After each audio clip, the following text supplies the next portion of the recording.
And we start tonight with the story out of Floyd County, where a school district is under fire after the Kentucky Department of Education released an extensive report detailing how a school cheated on standardized tests for years. The school the report scrutinizes is Betsy Lane Elementary, which is a kindergarten through 8th grade school.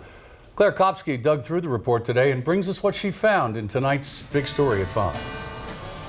To many, it's unthinkable. Teachers and staff helping students cheat within a district of distinction at a nationally recognized blue ribbon school. But the Department of Education says Betsy Lane Elementary has done it for years. The evidence leads us to believe that there was a scheme to cheat. A scheme to cheat as simple as telling students the correct answers during the K-Prep test to deliberately erasing answers and filling in the correct bubble. So much so that, for example, in the 2015-2016 school year, elementary students who scored in the top category rose from 46% to 88% in reading and 44% to 85% in math.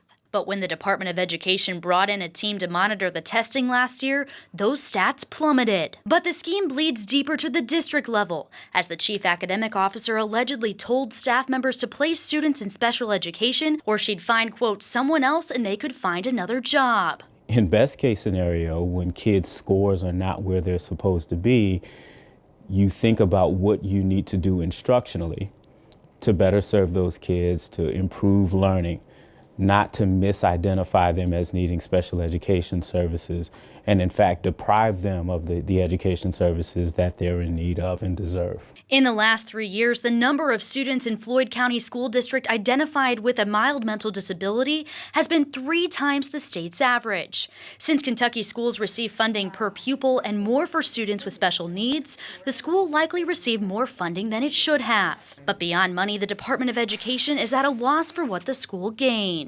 I honestly don't think anything's worth it. You know, obviously it's kids who are the victims here. If I were to guess what folks would have thought they get out of this, it would be distinction, recognition in the accountability system. Obviously, none of those things are worth the price that students have now paid for years. Hurting students, parents, and a community that takes much pride in their school. Covering the news in Frankfort, Claire Kopsky, LEX 18 News. As you might imagine, the superintendent of the Floyd County School District is livid over what's gone on inside his schools. With more about his reaction and what's next, Michael Burke continues tonight's big story team coverage. The Betsy Lane Middle and Elementary Schools display their banner proudly for being a Kentucky school of distinction, but now they're about to be widely regarded for something that's much less appealing.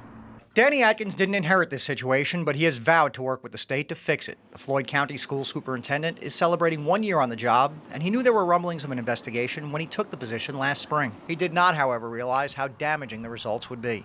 The state believes test scores of his students were radically altered by 4 different faculty members. The outcome led to average scores that were in some cases nearly double those of the state's average elsewhere. From 2013 through 17, the school was not monitored while administering those exams. In 2018, however, that practice resumed, and the scores came tumbling back down to earth. It's unfortunate that this may have occurred. Obviously, I can't say it has occurred again because I wasn't there. KDE's findings are overwhelming, to say the least. For their alleged involvement in this incident, 4 faculty members will be reported to the state board. It's possible that their licenses could be in jeopardy. Covering the news in Floyd County from the LEX 18 Mobile Newsroom,